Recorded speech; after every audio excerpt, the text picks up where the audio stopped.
بسم اللہ الرحمن الرحیم۔ السلام علیکم ورحمۃ اللہ وبرکاتہ۔ قرآن کریم کی ایک خاص آیات عزت دلانے والی۔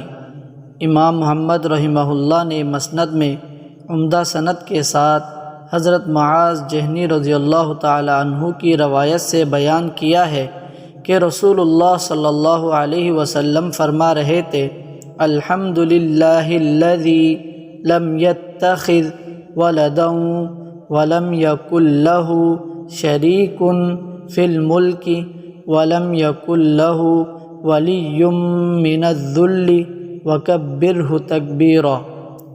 ترجمہ: تمام خوبیاں اسی اللہ پاک کے لیے خاص ہے جو نہ اولاد رکھتا ہے اور نہ اس کا کوئی سلطنت میں شریک ہے، اور نہ کمزوری کی وجہ سے اس کا کوئی مددگار ہے، اور اس کی خوب بڑائیاں بیان کیا کیجیے۔